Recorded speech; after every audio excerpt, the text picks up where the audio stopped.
En el bloque anterior nos había quedado pendiente este lado del panel sobre las cuestiones protocolares para operadores, funcionarios que estén en cementerios, básicamente, ¿no? Y también hasta en funerarias. Ale, ¿preguntas? Sí, a propósito de lo que nos cuenta ahora Valeria, a mí me cae la ficha, más allá de la circunstancia de un cadáver que pueda tener, incluso como lo dijo nuestra invitada, va más allá de si la causa de la muerte es el coronavirus, porque de pronto no fue esa la causa, pero sí lo tenía. En fin, a todos se nos despiertan legítimas dudas acerca de, una vez muerta la persona, cuánto tiempo más sobrevive. Son preguntas técnicas, científicas, médicas, que yo desconozco. Imagino, Valeria, que vos también, en todo caso, ahora ya nos lo dirás. Hay otro aspecto anterior, previo, que me cae la ficha escuchándote, que tiene que ver con las ceremonias fúnebres, ¿verdad? Es decir, los velatorios y los sepelios, y qué está pasando como comportamiento habitual de todos nosotros. Y una vez más me viene la idea de que, si bien en el Uruguay no hay cuarentena, además me hago la pregunta, si hubiese cuarentena probablemente este tipo de acontecimientos tendrían ciertas excepciones, ¿no es cierto? Pero aún así, más allá de las normas que están escritas, hay sí un discurso muy fuerte, muy publicitado, muy desarrollado acerca de evitar las aglomeraciones. Como no hay cuarentena, no hacemos nada, hasta ponerse en la puerta de una sala de velatorio, en el propio cementerio, y decir, acá no entra nadie, hay cosas en el medio. Y me imagino que ahí, más allá de la responsabilidad individual de cada ciudadano, yo imagino que las empresas, las públicas y las privadas, pueden dar desde cartelería hasta, imagínate, obviamente, de buena manera, en forma cortés, digamos, sintonizando con la circunstancia, decir, recomendamos que a la determinada... Se puede hacer algo, me imagino, algo al pasar que tiene un valor muy grande, y es, estamos hablando de despedir un ser querido, ¿no? Nuestro vínculo con la muerte, lo ritual, lo que tenemos. ¿Cómo se te ocurre no poder despedirte? ¿Cómo se te ocurre no? Entonces, tiene que ver con tradiciones que tenemos históricas. Entonces, claro, supone realmente un cambio de rutina y de actitud que cuesta bastante, ¿no? Decíamos hoy que esto es algo muy fuerte, es un cambio paradigmático para todos nosotros y bueno, lo es también a la hora de la muerte de un ser querido. Tenemos un caso solo en el Uruguay, pero sí sabemos que hay un protocolo, existe un protocolo, y el protocolo es un calco, casi un calco de lo que es la legislación española, con la única diferencia que en la legislación española las salas velatorias tienen que abrir y prepararse para un ritual de media hora y punto para 4 o 5 personas. Eso es lo que dice la legislación española. En el Uruguay habla de 5 personas, pero la diferencia con la legislación española es que en Uruguay no es obligatorio, salvo para el caso de los públicos, a través del Congreso de Intendentes. O sea, la pregunta a la señora Ripoll es si lo que ustedes están planteando es que esto se vuelva totalmente obligatorio, porque entre otras cosas el protocolo habla de el propio cuerpo,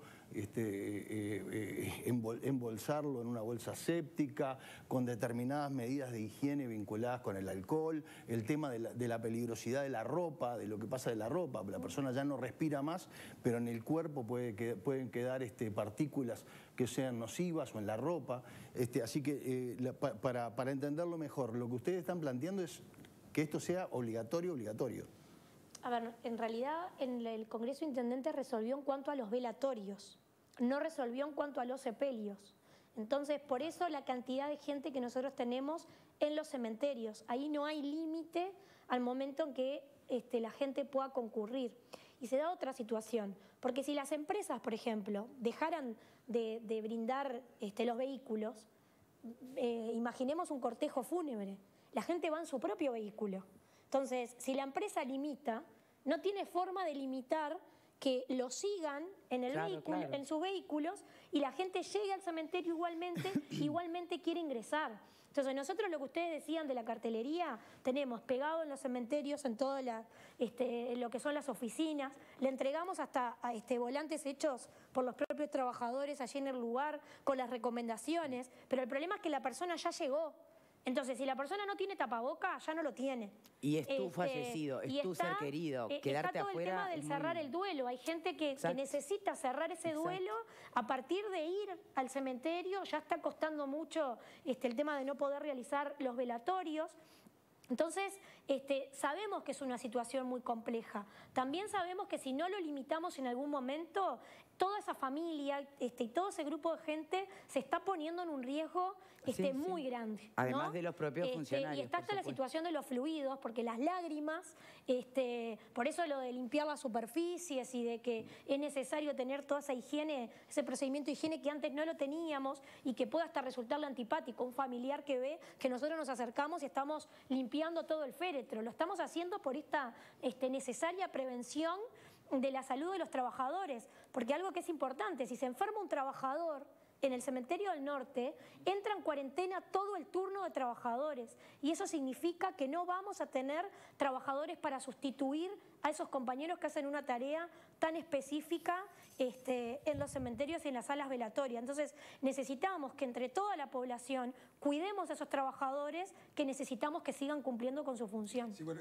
era en línea de lo que acaba de decir recién, ¿no? No hay que olvidarse también no solo de la salud de la gente, de los familiares que concurren al sepelio, sino de los trabajadores, porque tengo entendido que están trabajando un 50%. Sí, estamos trabajando en turnos, en guardias, también con el cometido de que si se llegara a suceder esto, tenemos otros trabajadores que van a poder cubrir si esto sucede. Pero si se da una cadena de contagios, exacto, va a llegar un punto y no muy lejano en que no se va a poder cubrir el servicio, no tenemos trabajadores, hay forma de cubrir el servicio. Porque además son tareas específicas. Claro. O sea, si a mí me convocara la intendencia, por ser una funcionaria obrera, me convoca para ir ahí, no lo sé hacer. O sea, no es que todos sabemos, es una tarea muy específica y que se aprende realizándola.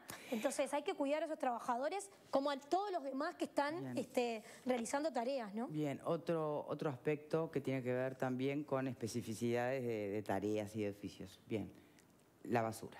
Sí. ¿Qué pasa con los residuos de las casas donde se está haciendo cuarentena porque hay un coronavirus positivo? Por ejemplo, ¿cómo sabe el recolector de la basura que está ante residuos que representan o suponen una peligrosidad mayor que la bolsa negra que está al lado? Pues en realidad nosotros no tenemos manera de identificarlo. Nosotros esto se lo planteamos en la Intendencia. La Intendencia lo que hizo público es que se ponga doble bolsa, que se higienice, se desinfecte. El problema a nosotros, ¿cuándo se nos presenta? No tanto con la bolsa cerrada, que supongamos que la gente cumple con esto y desinfecta la bolsa. Mano en el corazón, ¿habían escuchado eso de desinfectar la bolsa? Sí. Dos bolsas desinfectadas. Yo no. ¿Vos tampoco? Yo tampoco. Lo publicó la Intendencia en sus redes. Sí, Capaz que sería bueno que se lo den a los medios para que esto pueda ser... Hay cosas en las que hay que insistir un poco, ¿no? Sí, esto es fundamental, porque nosotros, ¿qué decíamos?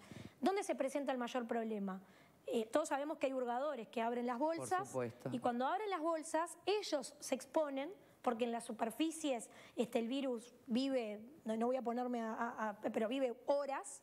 Entonces, ellos se exponen en primera instancia y esa bolsa rota, esa basura va al piso, donde después los trabajadores son los que levantan esa basura. Entonces, están expuestos los trabajadores, están expuestos los hurgadores, que no se soluciona ni con la doble bolsa, ni con el desinfectar la bolsa por afuera, porque ahí te enfrentás al tapaboca, a los guantes, a los pañuelos, a todos los desechos. A ver, por algo nos han dicho desde el día 1, sin pretender generar alarma, porque ahora ya sabemos en qué porcentaje el coronavirus se presenta con síntomas severos y en qué porcentajes no. Pero ya nos habían dicho. Es una pandemia. El 80% de la población iba a contraer esto, ¿no? Y no creo que haya sido un mensaje que pretendiera ser alarmante, sino también visualizar, ir entendiendo y conociendo y aprendiendo sobre todas las situaciones. A ver, ¿a alguien se le cruzó por la cabeza el tema de los residuos hasta que alguien lo puso sobre la mesa? Y como esas, ¿cuántos más ejemplos va a haber en que involuntariamente vamos a ser descuidados, ¿no? Claro, pero ahí ¿cuál sería la solución? ahí en realidad hay que buscar una manera de identificarla realmente la bolsa. Nosotros planteábamos, por ejemplo, puede ser la bolsa que utilizan en los residuos hospitalarios, que claramente está identificada en color, que también quien va a hurgar... Quien va a hurgar sepa que esa bolsa en realidad no debe abrirla. Si en tu casa tenés un caso, claro, un caso tener corona. bolsas que tengan otro color. Que los propios centros de salud le brinden, porque en realidad los centros de salud tienen identificadas a las personas que están en esta situación. Bueno, brindarles para esos residuos, específicamente esas bolsas que estén claramente identificadas, que son residuos peligrosos. Pero eso lo hacen en los hospitales. No, claro, en los pacientes que tengan...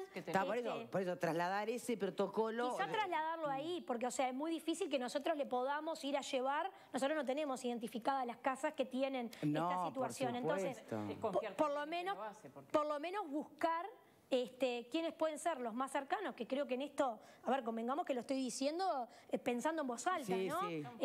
Para entre todos buscarle reforzar la seguridad en cuanto a esto, porque estamos teniendo un problema además con la basura. Yo le daba hoy a los compañeros de ustedes fotos, porque tenemos un desborde con las cuarentenas de residuos secos.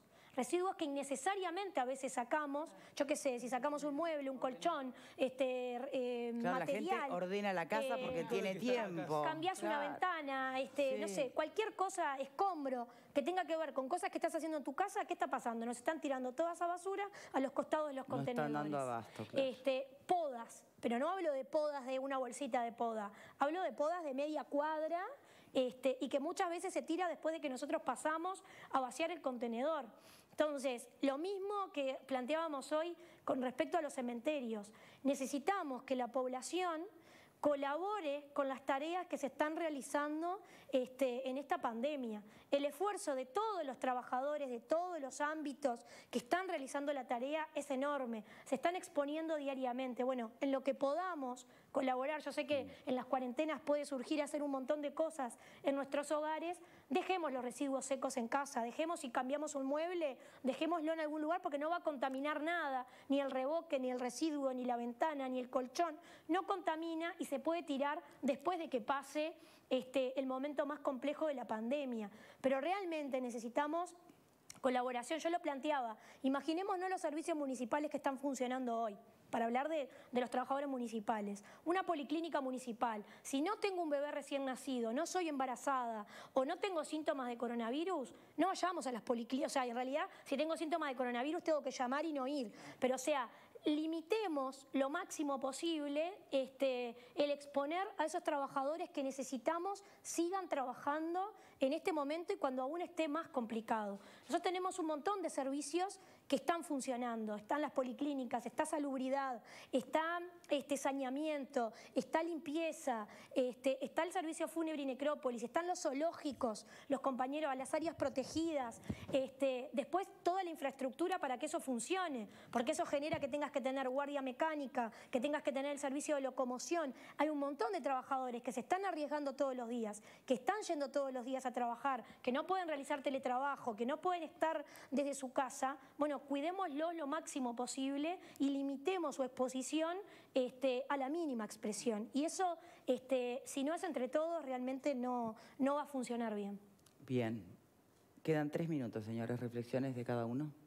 Rodríguez Pupo. Es que fue muy contundente, muy clara, Valeria. La verdad que fue muy clara. Ayer veía en un programa de este canal una situación que está atravesando un ex legislador del Partido Colorado, a quien le deseo que pronta recuperación, porque está pasando por esto mismo, y hablaba del problema de sacar los residuos de basura de su propia casa. Tenía que bajar él mismo, bajar él solo. Y la verdad que era tristísimo. Pero además la otra cosa que le pasaba era como en el edificio se habían enterado que él tenía la enfermedad, y bueno, quedó semi vacío. O sea, ese es otro problema. Sí. Pero el problema social de segregación que te genera el tener la enfermedad, que es natural tal vez, pero que es tristísimo. Pero me parece que este tema del ponerle un color a la bolsa de residuos de la casa de una persona... Cualquier color que no sea el negro clásico. Que se entienda que entre la ciudadanía acordemos que es un código. Si en tu casa hay alguien con coronavirus, bueno, que tu bolsa de residuos no sea negra, que sea el color que encuentres, menos negra. No, además hay tantos negocios, capaz que alguna farmacia puede, ¿no?, vender algún tipo de bolsa con un logo, con algo. Igual tiene que O un comprar. tipo de sticker, Igual tiene que algo. comprar Y O la desinfectarlo misma por bolsa que se utiliza en los residuos peligrosos de los sanatorios Claro. y hospitales, esa misma bolsa, Claro. yo me imagino, alguien la fabrica y la vende. Eso. Sí. Bueno, que de alguna forma llegue a los hogares de las personas que tienen a alguien con coronavirus. Yo creo que no debe ser tan complejo de implementar. No somos un país enorme como para no poderlo implementar. Ya existe la bolsa. Simplemente que lo que va a ser distinto es que hoy va a estar tirada en el contenedor que antes no estaba tirada en el contenedor. Sí, y Pero sobre eso todo, también y los que- funcionarios y si van a logramos saber. y si logramos ese comportamiento individual de efectivamente poner una bolsa de otro color como código de que cuidado con esta bolsa, que también esta información le llegue al hurgador, le llegue a las personas Claro, que van a estar claro. después Sí, claro. manipulando la basura, pero si no estaríamos en la misma, ¿no? Estamos hablando que hay 309, 310 casos confirmados. No puede ser tan difícil para el Ministerio de Salud Sí, Pública. pero tenés No, no, muchos más en realidad. está bien, bueno. Hechos, que no es lo Ese es un mismo hecho, que casos. darlo. ¿no? Y no puede ser mucho más difícil tampoco el Ministerio de Salud Pública dentro de los posibles contactos de esos 309 casos, que no deben ser demasiados tampoco, otorgar este tipo de bolsas para protegerlos. No, pero me parece lo más Viviendo y aprendiendo, ¿no? Creo que lo más interesante que plantea Valeria hoy es que no tenemos que estar pidiendo tantas cosas al Estado, sino que Exacto, lo que hay... conducta individual. Exacto, me parece que la responsabilidad pasa también por nosotros, ¿no? Sí, hoy nosotros Bien. tenemos la posibilidad de colaborar. Eso. No haciendo un montón de cosas, podemos colaborar también para hacérsela más fácil a todos esos Exacto, trabajadores que se están exacto. exponiendo en un montón de rubros, ¿no? Valeria Ripoll, muchísimas gracias por habernos acompañado, secretaria general de A DEOM. ustedes, a las órdenes. Y gracias a ustedes, como siempre, por estar del otro lado. Será hasta mañana.